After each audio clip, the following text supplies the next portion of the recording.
What's up, guys? Welcome back. I had mixed feelings about posting this one.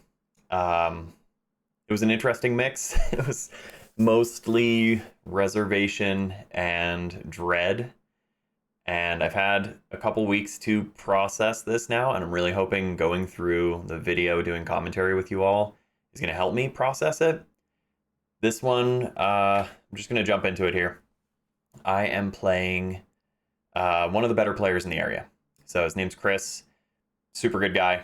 We get along great. And a little while back, when I was just getting back into the game, I did a lesson with Chris just to kind of sharpen things up. So a bit of a relationship there. But yeah, like I said, super good guy. Does a lot for the community out here. Does a lot for the game. So I win the lag and I choose the break, which incidentally ends up being a huge mistake. uh, in the same way that a lot of players will choose 8 ball, just sort of by default, but especially if you know you're playing a better player. I really needed to do that here. Um, Chris plays super good.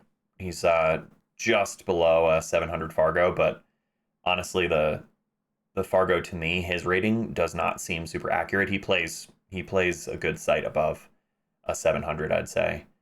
Um, yeah, to put a fine point on it, he went last 64 in the U.S. Open this year, so dude plays super good, and you cannot afford to mess around with a player like that. Bar box 9 ball, if the break is working and they're getting good look at things, it's kiddie pool at that point. Um, it was a really good chance for me to air out my game and to play somebody really good who's clearly just objectively better than me. And I came into this, like I said in the last match, with a bit of a chip on my shoulder, right? Something to prove. I wanted to come out against Chris and his team. They are the team to beat. They are jockeying for first place. I wanted to come out and show a little something. So we have a really interesting exchange here at the beginning of this match. Little safety battle. And he overruns position on the 1 ball here. He gives me a good look at the 1, which is a mistake for sure. It doesn't give up too much, but we need to just go back and forth, and this is me just trying to give myself an opportunity to get through this first game to get a point up on the board. We got to go safe here, and you basically can just sort of tuck the cue ball behind the 5. That's probably the simplest position that you work with. So leave the cue ball down here. This is all kind of touch, speed control. A little bit of a graze on the 1 ball, amounting to kind of a double kiss there. And I give him full access to the 1 ball. Not sure he'll attack here. I can see him going safe again. Chris had been playing on this table for a little while as well, so he had a good feel for the speed. And as I've mentioned, this is the same pool hall where we play our Saturday night tournament. Chris will come out for that. So we know these tables really well. Another mistake. So I think the intention was to come thin off the 1 and to put me behind the 8 and the 9. Just slightly underhits this and gives me full access to the 1. This is a great opportunity, and you have to capitalize on these. I think I have enough angle to shoot the 1 ball in and drift over for the 2. I also don't want to get too greedy here, so I think I just focus on the make and then content myself with whatever sort of look I get on the 2 after. So I just stay level. I was able to roll through. You can kind of digs into the rail with that natural rolling cue ball. I certainly could have tried to stun off the 1, potentially into the 3 or just over to the long rail. And now we've got to look at the 2, but I kind of just want to go safe. I think we just want to send the 2 ball up, send the cue ball back down. And as I've mentioned, just control for 1 and you should be fine. Pretty good speed here, hiding the 2. This is a good shot. That worked out fine.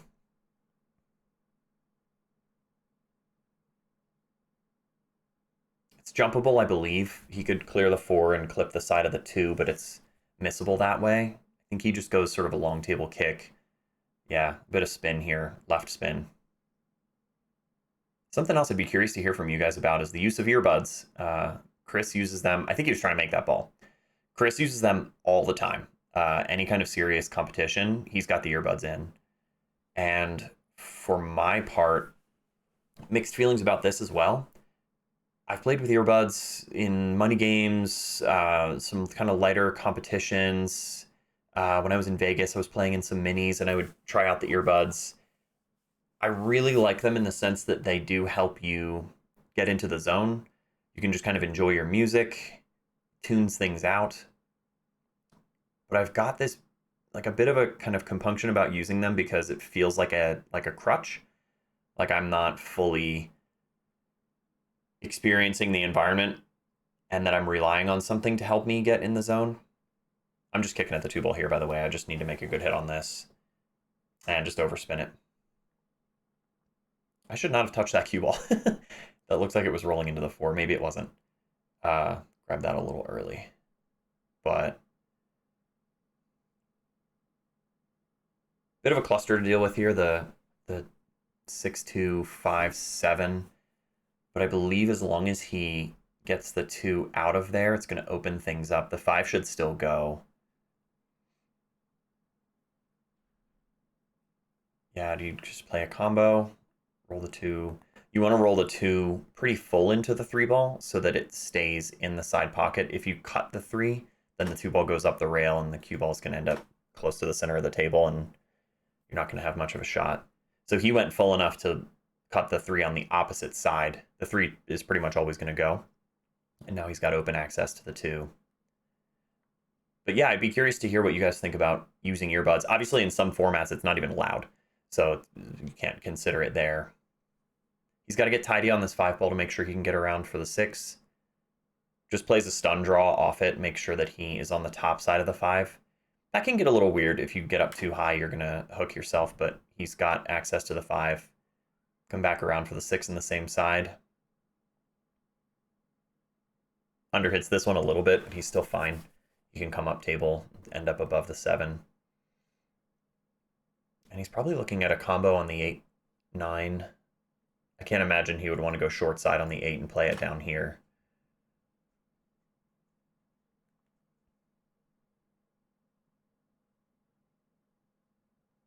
So he decides to go all the way down, out and back.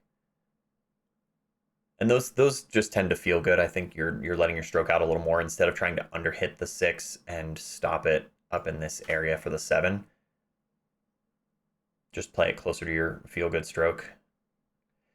So he runs into the 8 and the 9, and the 9 cooperates and goes down for him. So he's going pretty close to head on. I wonder if the reason for that is because it helps him just get a feel for how his opponent's racking. Chris is the kind of opponent where you can learn a lot playing them. You just have to really pay attention. So that's part of why I was excited about posting the video. Asterisk.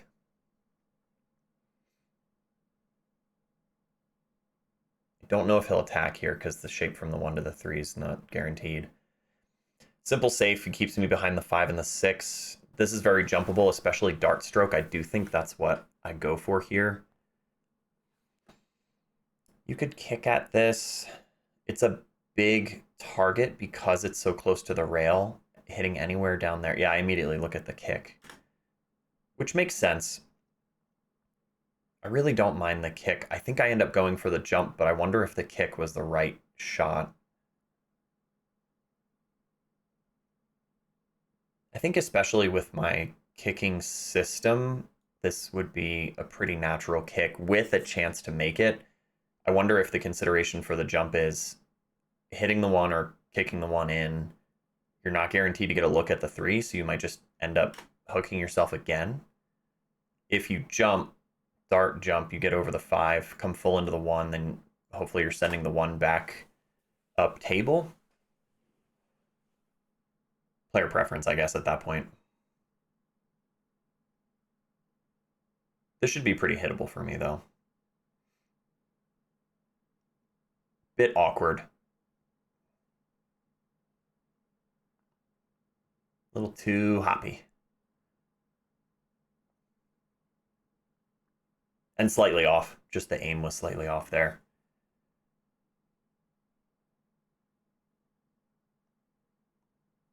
Biggest thing here is going to be getting up to the 3. I think, yeah, I was just about to say low on the 1 ball means you come out and over. Don't think you would want to play between the 7 and the 3, but pretty natural to follow maybe just a pinch of outside. A little help from the 6.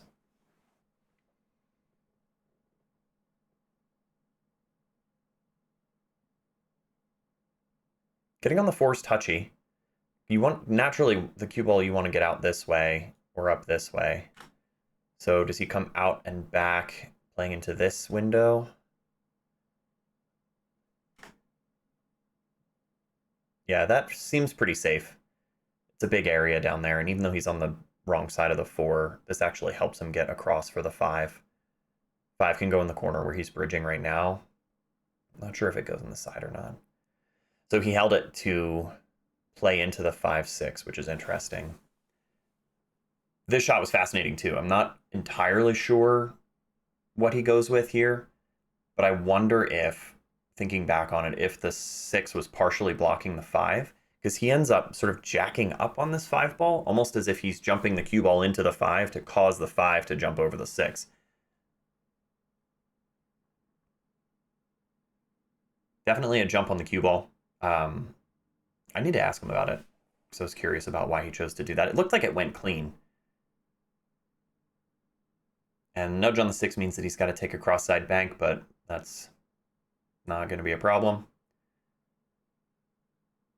Comfortable 3-rail shape for the 7 that takes him right down to the 8.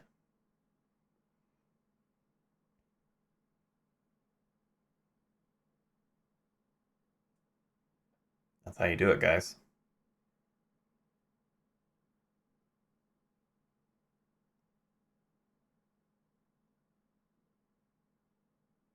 Yeah, comfortable stun off that rail.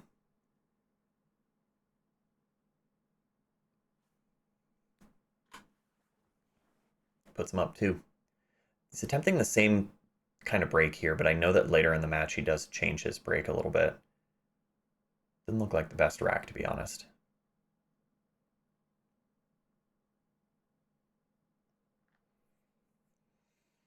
Tough spot. We got to push from here.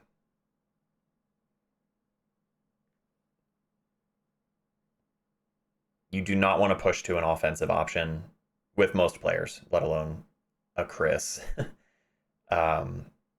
Pushing to defense is good, but it's, I mean, when you know you're playing a better player, they're going to see the same defense that you're thinking of. Chris can jump. You know, pushing to a jump's not really any safer than pushing to a kick.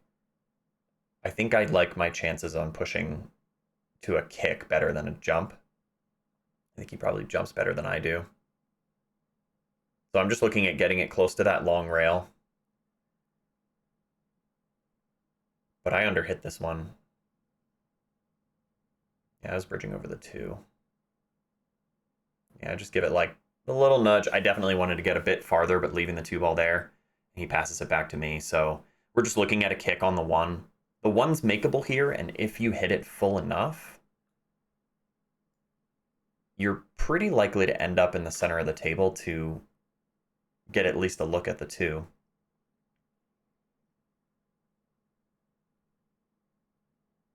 I hit it pretty full, just the wrong side of it. It almost goes 2 rails. That might have been a kind of nice result. This is cuttable. Sort of come around just 2 rails, stay on the right side of the table. Straighten it out maybe a bit too much. I think the intention was to go into here and back around. Getting on the 3 is tough from here. There's a lot of traffic, and the window's pretty small. Ideally, you want to be in here, right? You want to be between the 9 and the 7. So he's trying a back cut on the 2, maybe some running side. It's really smooth through the 2. That's a great attempt, man. Got right down there on the 3. The speed looked good too. Didn't overplay that in terms of the two ball. This is a chance for us. Slim chance, but, you know, better than nothing. I do know these shots fairly well. The two ball's deep in the jaws. You could play, I think I have rail first. So we could do that. Go rail first into the two, out and around. But it's a lot of cue ball movement. You have to give this a bit more than you expect. That's not enough. At the right angle, though. Perfect angle, actually. It's a good attempt. Speed was just slightly off. And it is hard to judge that. You got to practice those. We're in a weird spot. Getting safe is definitely doable. You could put him behind the 5. Out like this, potentially. You could just bank the 3, leave the cue ball down between a 9 and a 7. The 9 is playable.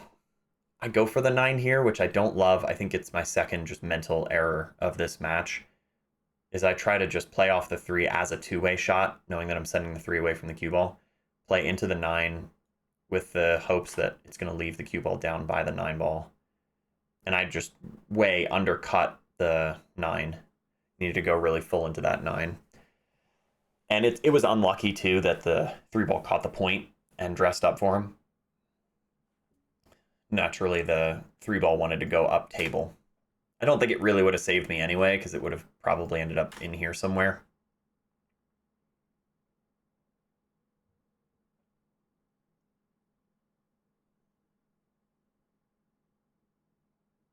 Good breakout shot. Ties up the 8-9 a little bit. I don't believe the 8 goes now.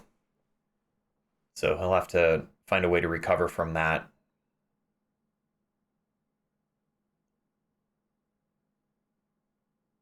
Depending on where he gets on the 7, he could develop it off the 7. So kind of an interesting choice there. I think a lot of players would naturally line up the 4 here. But coming around 3 rails, back cutting the 4 naturally gives him a really good look at the 5. And now he can control pretty much exactly what he wants from the 5 to the 6. He's got to think about his 8-9 situation, though. So probably just draw back, 6 in the side. And yeah, he needs the right angle on the 7 to high inside here to get back for the 8-9. A little bit of left spin to counteract the natural angle the cue ball wanted to come up table.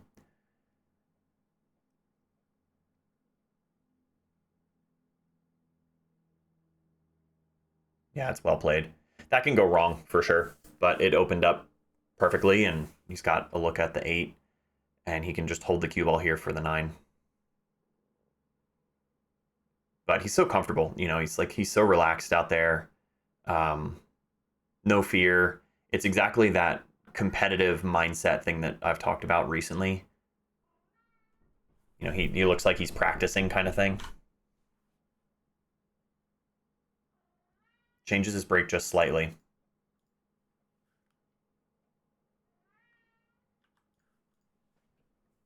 Kind of a tough result, right?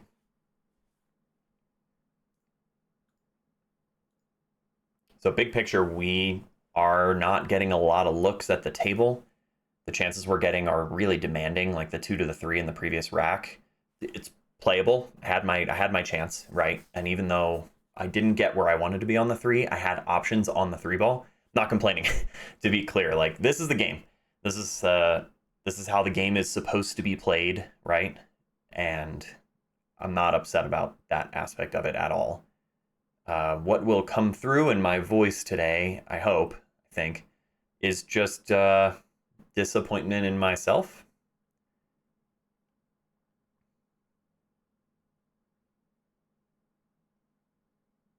This is me trying to tie up the rack. Because I know that giving him a look at the 1 is not going to feel great. He doesn't have a good offensive option. So this was just an attempt to tie up the 2 on the 8.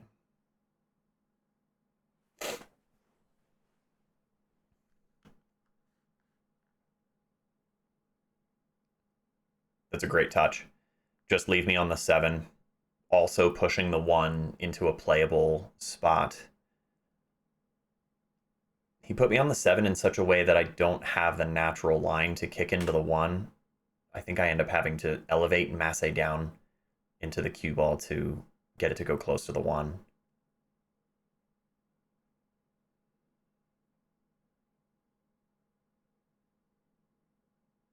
Close. Overhit it, I'd say. Probably just hit it too firm. Need to hit it slow enough, easy enough to let the spin take from that first rail.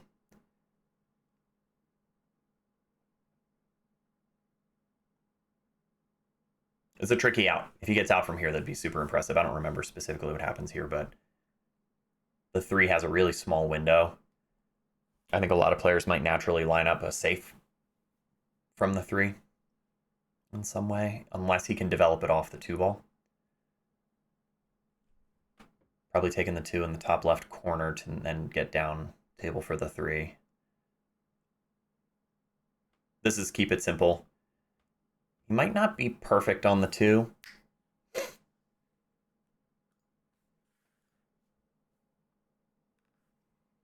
Sort of on the wrong side of it.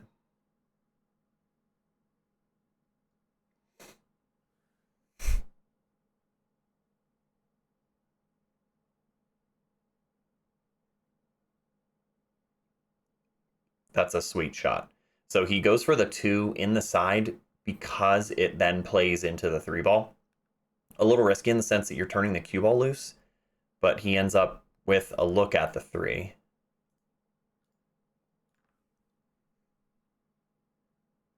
He has to swerve around the 8, makes contact with the 3, but scratches.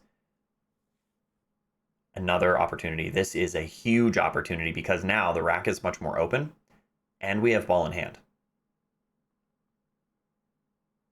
7 balls on the table and they're all open. We got to get out here.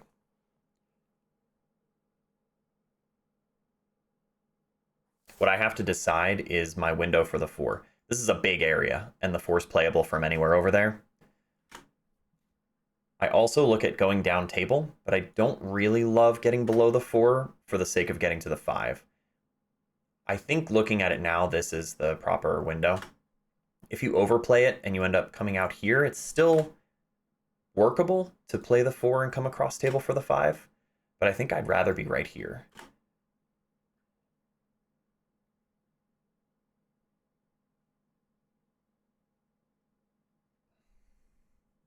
Eight ball's not that big, but we do end up behind the 8. Overhit that. What stings about this, looking back on this, Chris put his cue away. And I didn't notice this while I was playing. It's not like a sharking move or anything. I just noticed it in the video. I'm actually going to pause before I shoot this ball. But so he put his cue away. I was watching it when I was cutting this video and doing my editing. And I was like, okay, that's in a way, that's like a vote of confidence, right? It's like, okay, I gave Anthony ball in hand. Like he's supposed to get out here, at least put a few balls together. I'm going to take a little break. I don't need to hold on to my cue. And then I immediately get out of line. And now I'm having to do some kind of weird recovery shot on the 4 where high right spin to get around the table to give myself a good look at the 5. And I do not go through my normal process. And I just sort of hammer this thing. And I end up squirting the cue ball into the 8 and just immediately give him back ball in hand.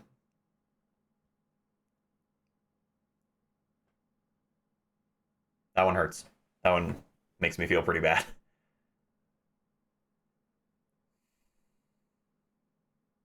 At the table, I remember my composure being pretty good. Like I was certainly disappointed and frustrated in myself, but I don't recall letting it get to me, which is huge progress, regardless of how this match goes. But I think you guys kind of already have the shape of it. I made huge progress in terms of just keeping myself calm and under control and not getting so tilted that I couldn't play my game. The 3 ball shot notwithstanding.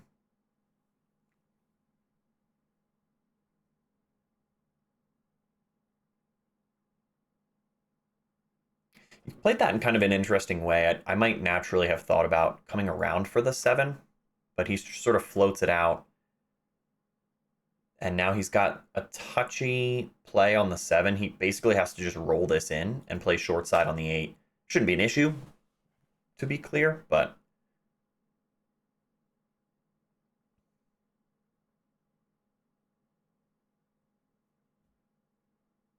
yeah, those never feel great. But he gets about as good as he can on the 8. And I expect he'll maybe a high ball to roll down for the 9 in the side, the right-hand side.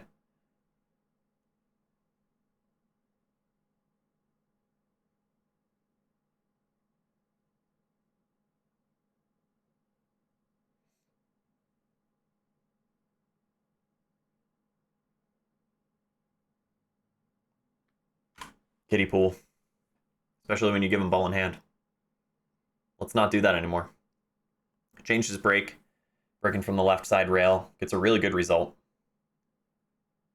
5 and the 8 are a little weird, but the 1 and the 2 are dressed up. 3 and the 4 want to go in the same pocket. It's really just solving the 4 to the 5. The 5 might go in the top right-hand corner. But if we keep this up, he will eventually just start running racks on us.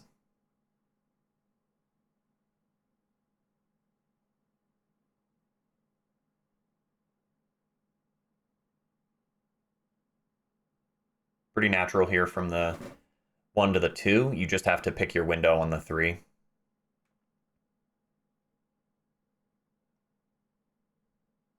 Yeah. Just roll away from the 9. You don't have to bring any of that other stuff into play. He's on the wrong side of the 3, but maybe he comes in with high inside. He could also stun out. This is kind of an awkward spot, to be honest. Not where he wanted to be on the 3.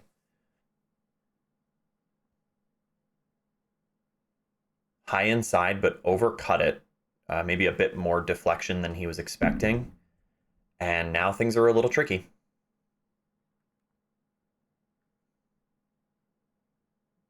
Does he go safe? Does he just put me below the 5, 8, and 9? Yeah, 2 rails out and back.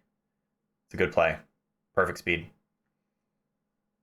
Hard to tell if he wanted to get under the 9 or if it was the 5 and the 8, but either way, I mean, there's a lot to block me once you get down there. This is a jump. The kick, would naturally be in here somewhere. I'm not really sure, but I just walk up to the table with my jump cue. We have the benefit of the rail, too. We're not right on the rail. Make a good hit. Not a very full hit. Almost scratch. And he's got to look at the 4. The 9 is right there, but this is not a gimme. It is kind of unfortunate that we laid up any kind of early combination on the 9, but he's got to make a good shot here.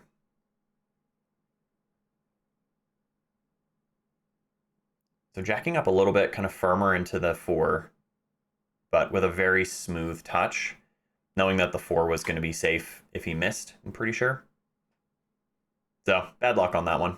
Make a good hit and then dress up a 4-9. Throws the cue into the rack this time. But break is working a little better for him.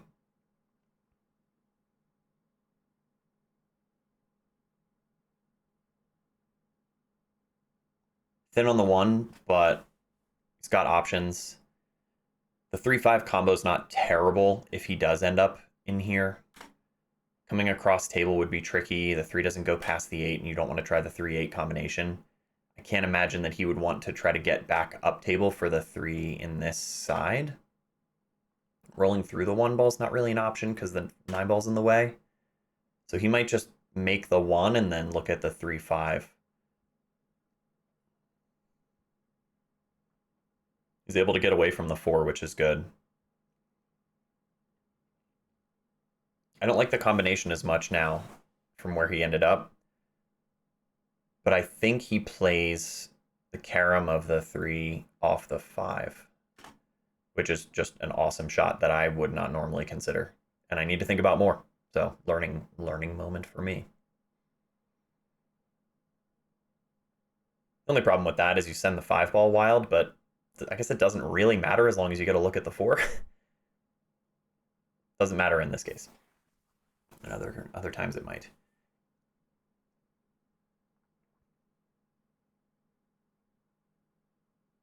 Looks like he's going high inside here, high left. He goes short side on the 5 into the left side pocket. A little testy, but should not be an issue here, especially with the 7 hanging. Doesn't have to worry about position too much. Yeah, no problem there.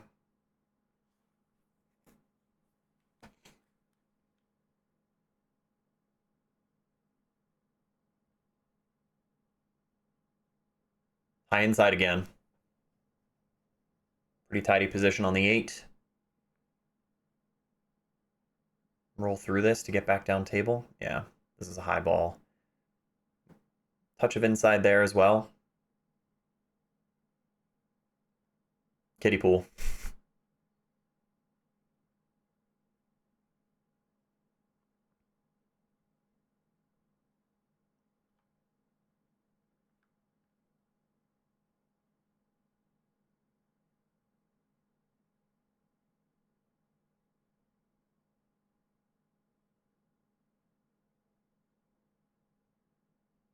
Break was a little funky for him, but he's got options. The 1 ball sets up a 1-2 combination.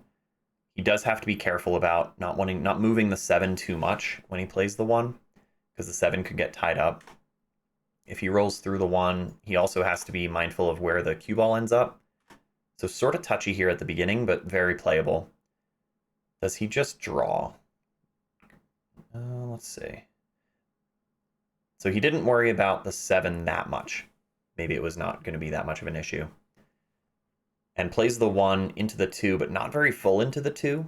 I wonder if going fuller into the 2 would have made the 1 more likely to go after it. He would have had a look at the 3, so that would not have been an issue. He's partially hooked behind the 7, but any higher level player can swerve around this. You just need to clip this 1 ball and then get back out with some look on the 3. He had an edge of the 1. Little funky.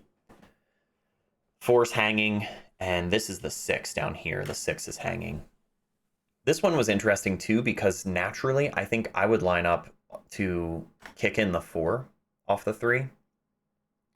But he does the 6, and I think it's a better play. This is another learning moment.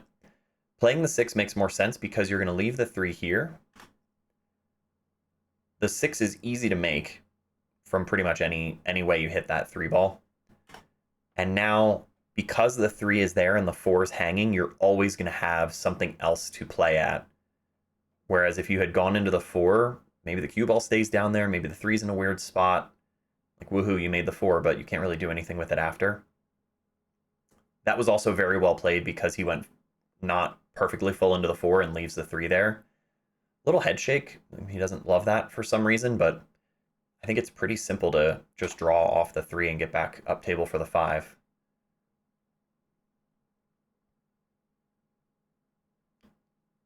I don't know if he had to play the 3 off the 9 in that case, but probably gives him a better angle. The cue ball angle is better off the 3 that way.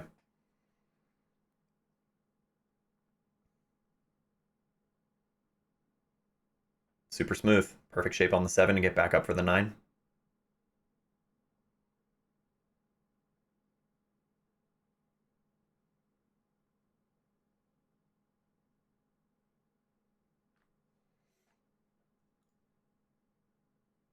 That's game. Yeah, 2 break and runs to end the set. Be really curious to hear what you guys think of this one. Like I said, I was kind of dreading posting it. It feels a little better, I think, having gone through it. But it's tough to look back on a match like this. I still feel disappointed in myself. I had some chances, and I did not make good use of those chances. That's just, that's something I come away with. It's motivation, it's motivation to play better, to do better next time. That's a healthy resolution. and I haven't been whitewashed like this. I couldn't even tell you the last time that I came away with nothing. Gave me the donut, as they say, and I was not in the mood for donuts. So it's tough, guys. It's tough. It's going to happen, and if it's going to happen, here's a healthy resolution. All right, maybe I'll end on this note. If it's going to happen, it should happen against a player like Chris, because if you give your opponent opportunities like this and you're not just getting smacked down, you might not be playing the right people for your skill level.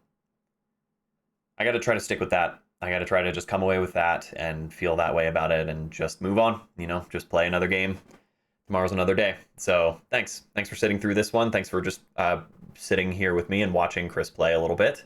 And yeah, more matches to come. I will look forward to seeing you guys again soon.